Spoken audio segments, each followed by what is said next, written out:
Catholics have been debating how to react to the crisis in the church for some time now.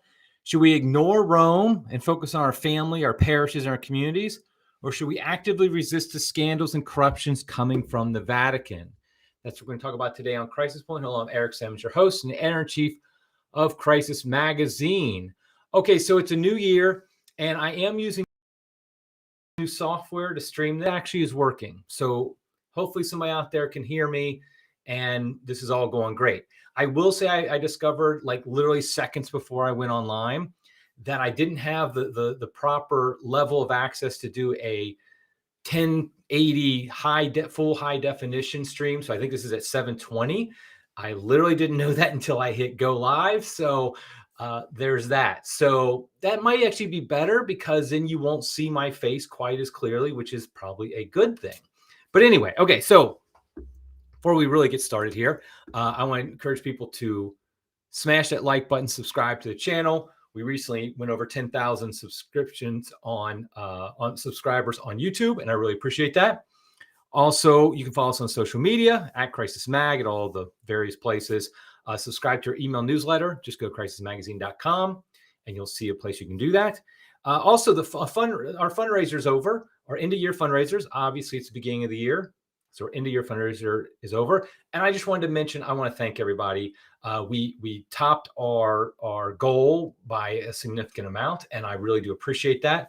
That allows us to continue to offer everything that we offer for free, and that's what we're here to do, is offer for free and let people do that. So, okay, I can hear you. Thank you, Joseph.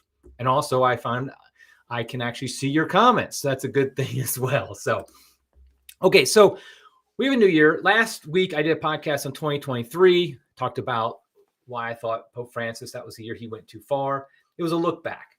Now, at the beginning of the year, it's often common to look forward, and that's what I want to do here. But I want to specifically look at a specific topic in the church, the debate I see in the church a lot among Catholics in this time of crisis when we have so much confusion. Okay, I just have to stop because Anthony wanted to join in the new year and said, "Sorry, Eric, the software hasn't made you any less boring." And that is probably true. Thank you, Anthony. But I'm still probably about 15 times more exciting than your podcast, Avoiding Babylon, or as I call it, Avoiding That Podcast. Okay, so for those of you who don't know Anthony, he and I are frenemies, and so that's why I bring him up here. But I want to talk about this debate going on in the churches. How should we react to the crisis going on in the church today?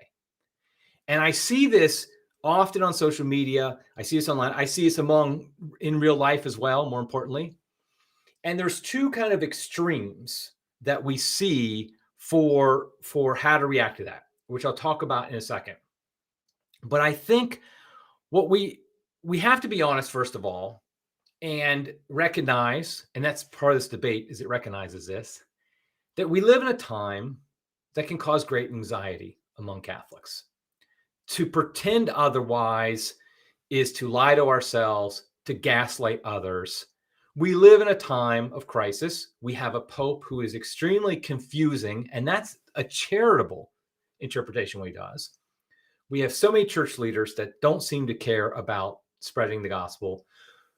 Most directly, we all know countless people who have left the church that no longer practice Catholic faith. We see the difficulties others have in deciding to become Catholic. We might ourselves even have doubts about the Catholic faith. And so we live in this time, and it's a time of anxiety. And 2024, I don't think is going to cause any less anxiety.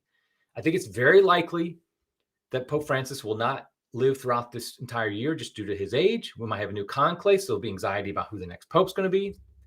Many of us are afraid of the possible bishop being appointed to our diocese, which could cause, what community you live in, things like that.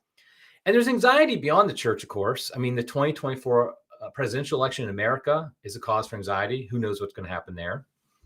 So I think we just recognize that. And so we have to ask ourselves practically, How do we respond?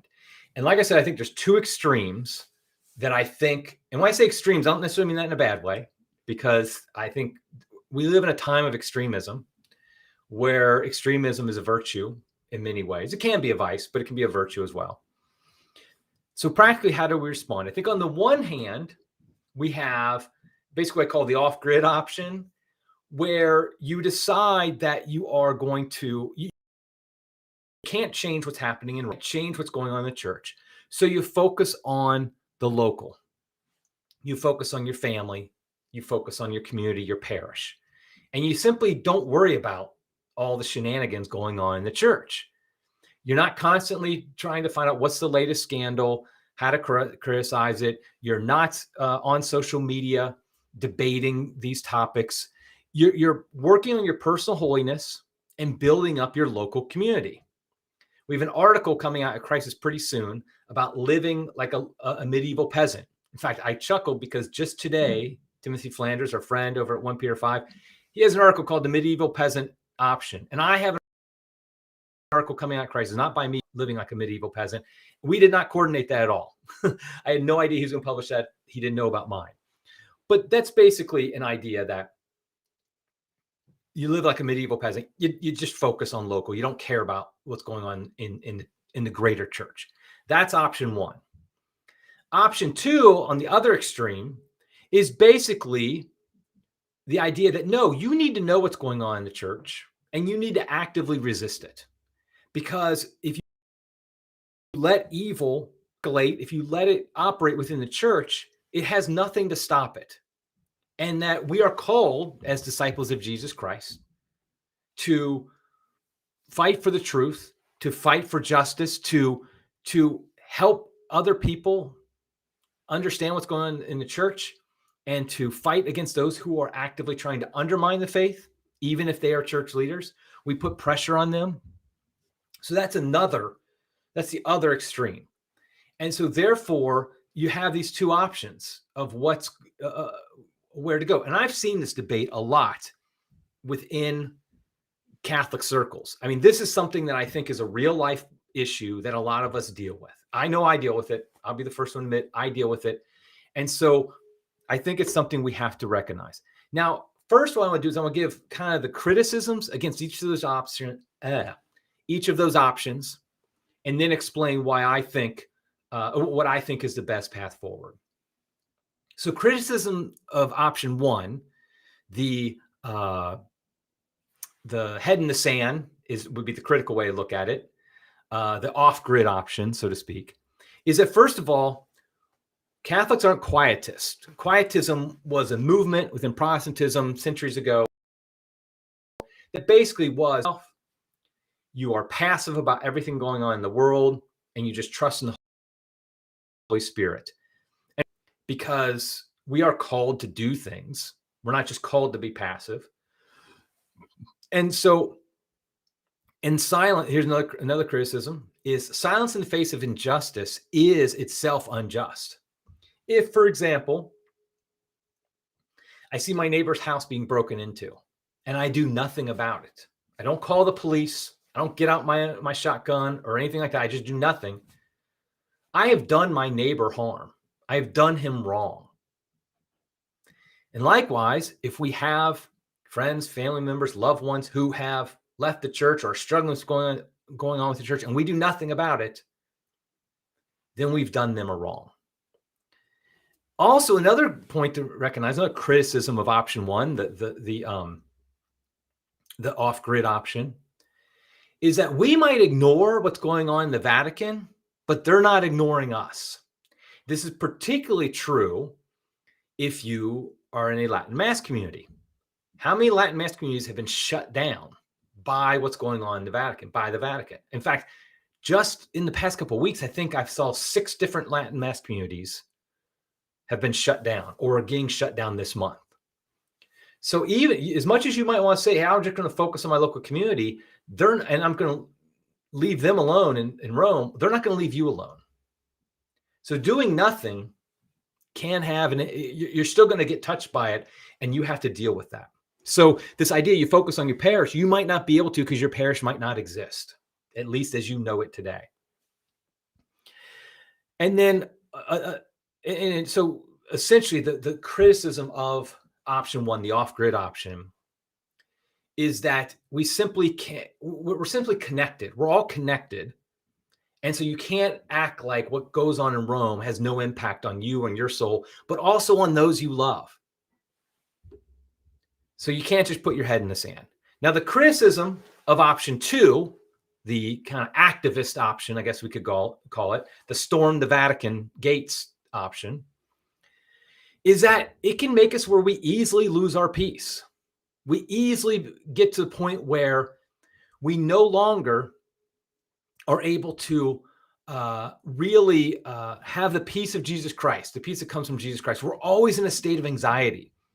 We're always in a state of battle, of confrontation, of conflict. That's not healthy. I'm not saying we need to run from conflict, but at the same time, a criticism of option two, the storm the gates option, is you can't live like that constantly. And in our social media age, it actually is possible to live like that constantly from the moment you get up in the morning to the moment you go to bed at night. But that's not healthy. It will very much could end up you lose your faith. We've seen it before in public situation, from public figures. And I think we all know people who got consumed with the crisis, with the scandals going on in the church, and they end up leaving the church. Just yesterday, I think it was, on social media, there was a tweet going around, some woman talking about how her family had decided to leave the Catholic Church and become Orthodox. And it essentially was what you would expect. She just couldn't accept the claims of the Catholic Church when the Pope was acting as he was. And so they became Orthodox. Another criticism of option two, the storm the gates, is the fact is it's not our duty as lay Catholics. I'm speaking mostly to lay Catholics, but I think priests this applies to on some level as well. It's not our duty to run a church. God did not call us to be bishops. He did not call us to be part of the hierarchy. He called bishops. He called the Pope. It's their duty to do that. It's not our duty. My duty, my vocation, is to my wife and my children, primarily. That's my key vocation, not to fix the problems in the church. So I think that's the big criticism of option two, the storm the gates activist idea. Now, before I get into kind of my own idea, my own thoughts on the path forward for Catholics, how we navigate this, the two options of, do we go whole hog, off grid, whole hog, storm the gates, or somewhere in between? I do want to kind of just bring up something. I don't really talk personally here, but I think I will in this case. I think it touches us each personally. I don't really want to do this job. I don't really want to be the editor-in-chief of a magazine called Crisis. The fact is, if I had my dream when I went off to get my master's in theology, was to one day become a college professor of theology at a Catholic university, to debate things in the classroom, theological topics, to teach people about our faith on a high level, to do things of that nature. At the very least, I wanted to be one of those people you see that have maybe podcasts or they write books that are non-controversial, that basically just talk about the truths of the faith.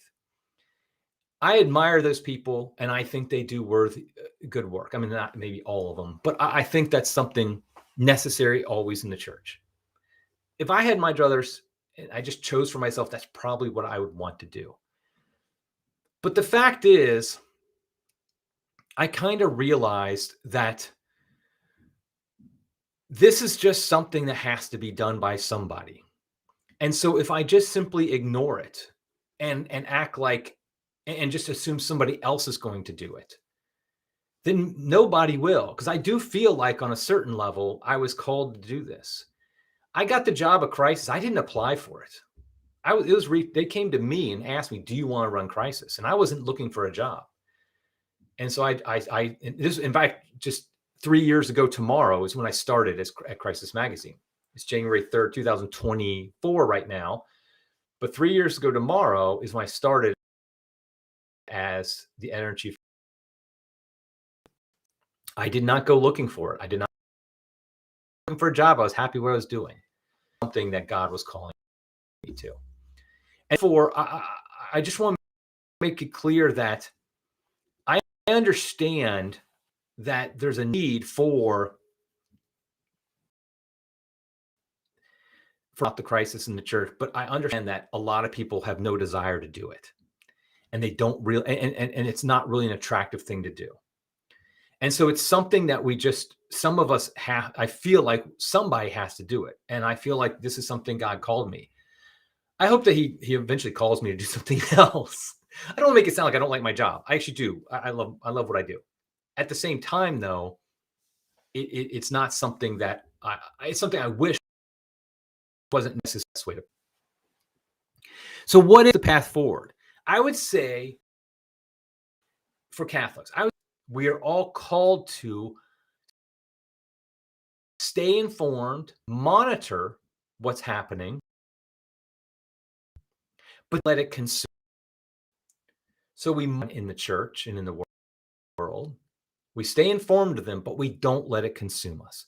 We balance lifestyle between focus on the local, understand the global, to use those type of terms.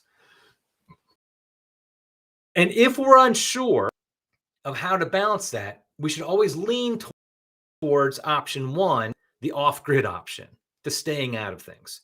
The safer method in a lot of ways. And some people say it would be cowardly. It's not what I for our soul, and our souls are what's most important. There is the greater danger of losing your soul by going the activist route, the more activist route, than there is going the more off-grid option. So I would argue, yes, you should, if you're going to lean one way, lean towards the focus on the local. Let me talk practically, though, about this. How do you actually do this? I think first and foremost, and I've said this a million times and more, and I don't care. You have to have a life. If you spend more time on social media debating what's going on in the church than you do in prayer each day, you're off balance. Period. You need to spend more time in prayer than you do on social media. This myself. By the way, all these suggestions, I'm not claiming to do these perfectly. I'm just saying this is what I strive for. I find when I meet these ideals that things, than if I don't. Life of prayer. And like I said, it has to be more than your social media consumption. And that comes to the second point, which is you have to limit your social media consumption. I know this is something people hammer home a lot, and people just don't care anymore. I mean, you're watching a video on YouTube right now, or you're listening to it on a podcast. So in one sense, you're breaking what I'm saying. I'm not saying don't do it at all. I'm just, we've run articles about this at Crisis, and they usually don't do well. Because the people who are going to read them are people who don't limit often, so they don't want to hear that. But I'm going to beat this drum because I think it's important. The people I know personally who have left with their faith are the ones who are the most consumed, the most into social media. They wake up in the morning, and the first thing they do is they look at their phone and they doom scroll. If you do that, I can almost guarantee you're going to leave the church. Almost guarantee it. So I do think we have to limit that. Like what I do, all these different things myself. I have lots of things because I don't trust myself. So like, for example, I only do social media in my office at home, usually on my computer. I don't have it on my mobile phone. I use a light phone most of the time. I do have an iPhone that doesn't have cell coverage. And so I sometimes use that to take that somewhere for something. I don't have social media on there because I don't want to be picking it up. I don't have it around the house, like sitting in my living room with my kids. And all of a sudden I had to pick up and doom scroll. So these are the type of things that are very important. Remember, social media algorithms are made to make you mad because they found that the angrier you get, the more likely you are to continue scrolling, to continue being on social media. You don't get on social media to feel fluffy, to feel good about yourself. You get it to get mad. You do it to get mad. I mean, that's what they want you to do because they know you're going to come back more and more. So that's the next thing. So first, prayer life. Second, social media limitations. A third practical point I would say is know your church history. Know your church history, people. We have a tendency, I think everybody has this tendency all throughout time, is you think your time is the worst time ever. I'm not saying there aren't certain aspects of today's world that are not terrible and that are terrible that might be the worst. But on a whole, this isn't the worst time necessarily to live as a Catholic. I mean, let's say you're in America. You probably have Mass available to you close by. Now, yes, there's a problem with Latin Masses being shut down, a lack of reverent Novus Ordos, whatever the case may be. But we actually live in a time where you could move somewhere where you could get to a Latin Mass. That was not available to people so easily being able to access it. Bishop Schneider talks about living in the Soviet Union, and they couldn't get to Mass for years. So I don't think we can talk about how terrible it is when we don't recognize there's certain other ways it was terrible at other times. If you really know church history, you know this. You know there are times, like for example, the Great Western Schism, when there was 2 or 3 different men claiming to be Pope, lasted for about 40 years, I think 39, something like that. You could have theoretically lived your entire life. Let's say you die at the age of 38. You could have lived your entire life not knowing for sure who the Pope was. So the idea, we have a terrible Pope right now. Yes. You could have not even known who was legitimate Pope. You could have had saints debating who it was. And I know we kind of have that today, with some people saying Benedict was really the Pope, even after he resigned. But the point is that was a terrible time. So there are other bad times. So know your church history, because what that does, it puts today in perspective. Okay, we have a terrible Pope. Well, we've had terrible popes. Yes, maybe he's more terrible in certain ways than any other Pope. Maybe he's not. But the point is, there's been times that have been very trying for Catholics, very difficult. So that's a third thing. Another thing is that, and this is the one I think is probably the most important, it kind of ties in all this. Don't let your practice of Catholic faith get out of balance. What do I mean by that? The balance between seeing the good and the bad. It's easier, it's human nature to focus on the bad. Like I said, social media gears us to focus on the bad. So we have all these things that make us focus on the bad, and we don't see the good. So for example, looking your own life in your own parish, for example, like I love the fact in my parish, I see all these babies being born, new babies being baptized. I see people in the conversion class becoming Catholic. I see young people getting married, them having babies. This is just a beautiful thing that, because it's common, I think we forget how important it is and how beautiful it is. And put that on a balance, on a scale, so to speak, with the evil you see with Father Rupnik, for example, being allowed to practice the faith, with Bishop Strickland being removed, with Pope Francis throwing out directives about blessing same-sex couples, stuff like that. On a whole, I think we need to recognize the good and see that, and recognize this is our Catholic faith being lived out. This is God working directly in the souls of men and women. He has not forgotten us. He has not forsaken us. When we see this directly and we recognize and we're grateful for it, I think it really does make a difference, and allows us then, when we see all the bad, to keep it under balance, to keep it the reality is God has not forsaken us. Yes, if your traditional Latin Mass parish you've been going to for years, maybe even decades, has get shut down, I'm not saying you should be like, oh, it's not that bad. Of course you're going to think it's awful, and you should, because it is awful for you. And I'm not going to try to minimize that, but still recognize the good that is happening in your community, in your life. Recognize that and understand that. So I think that balance, and this is another thing, like you see people go down the path and they always focus on the bad, and that ends up leading them out of the church. Now, one of the things I think is, I know I'm going to harp on social media again, but one thing I've noticed is like if you look at my tweets, just me, for example, on Twitter or X, whatever you want to call it, I would guess that a preponderance of them are more negative in tone. I do post good things that happen in my life and in the church. I try not to be all negative, but I tend to more tweet about negative things. And I think it's because of just the nature of Twitter and the nature of kind of how things work.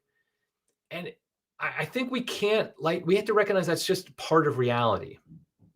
Like, that's not my whole life. I don't think about these things all the time. It's not like I'm constantly thinking of doom things and I post about those only. I just typically don't always post. Like, I have a lot of good things going on in my personal life, but I don't like posting personal things. I don't post about my kids very much because there's crazies out there. I don't want them to know about my family. And so that's something to remember, is even if you follow accounts that post negative things, that doesn't mean they're negative about everything. They think everything's negative in the world, and you shouldn't either. So I think this balance is what we need to have. And then finally, as far as like kind of practical ways that we should, our path forward, I think we should recognize that exactly how you practice this is specific to you. These are prudential decisions that will be based upon your personality and how you kind of do things. They're not going to be the same for everybody. Some people are going to lean more towards their kind of personality. Let's focus more on local, focus more on kind of keeping our head down, not worrying about what's going in Rome. And others are going to be more focused on, they're going to be more activist in mentality, personality. More like, I need to do something. I need to speak out. I need to help the church overcome this crisis. And I think it depends on your personality and what you feel God is calling you to do it. So don't like get on somebody else if they don't do as much as you, or if they do too much, you think, compared to you. Understand that everybody is a little different. If you have a good friend that you think is spiraling, why can't I not say that word? Spiraling. Yes, spiraling. If you have somebody like that, in the sense that you see them really getting too down on everything and really starting to get negative about everything, yeah, reach out to them, help them out. I'm not saying don't do that, but I am saying don't try to apply what you think is the best way to how to respond to today's crisis. Don't think that applies to everybody. There needs to be that balance. So I think we need to do that. Okay, so I think hopefully that helps some understanding this, how we go forward on this. I also want to just make it clear. I think this helps me, so I want to hopefully it'll help you. I do believe this is a time of testing. I think it's a time the Lord is testing us, frankly. I think for over a generation, we have not been faithful to him on a whole. I'm not saying individuals haven't. I'm not saying we haven't had saints. But I think on a whole, Catholics have not been faithful to him. And he's withholding some of his protection. He's withholding some of it. I think this is something, if you look at church history, you look at salvation history, Old Testament, New Testament, church history, you see this is the case, that God will do this sometimes. And so I think that's the time we're in right now.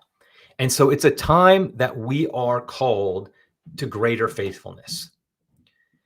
The graces we can receive and the merit we can earn, and yes, we're not Protestants, we do think we can earn merit, I think could be greater than other times in the church.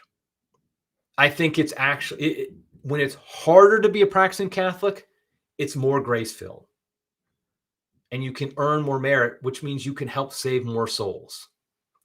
So if you are able to be faithful, if you are able to maintain your practice of the Catholic faith during this time, I think it can be more beneficial for souls than if you do it in a time where it's easier to be Catholic. Remember that when you feel doubts, when you feel like, I think things are kind of falling apart here, I'm not quite sure if it's really worth it. Remember, that's when our Lord is calling you to deeper faithfulness that will help souls. Offer up this time of testing for others. And so I would just say that both quietism and activism are contrary to Catholicism. Both of them are not in keeping with the Catholic spirit. I think there needs to be a balance, but it is a spectrum. So some people will lean more towards the off-grid living, some people more towards the activist living. Know yourself. Like I said, if in doubt, lean towards the off-grid because it's safer for your soul. But just kind of know yourself. Know how much how much is happening. You are called to be an apostle. not an activist, but an apostle. So you have at least a duty to your local community, your local people around you, to be able to share the faith, explain it, which means you have to know something about what's going on in the church. You can't put your head in the sand completely. But how much you do that and how big of a platform you want to do that on, I think is up to you and what God is calling you to. So I think that's the path forward for 2024, a time of confusion, scandal, crisis in the church. And I think this is what we need to each do. We need to continually look at ourselves and say, okay, what is the best way forward for us? What is the best way to respond to this crisis? And I just ask that you pray for me, that I continue to do God's work. And if it's not what he wants me to do, that it gets all shut down. and I pray for you that all the people who follow Christ, who donate to us and our supporters, that we continue together to do God's work and to give glory to him. Okay, that's it for now. Until next time, everybody, God love you.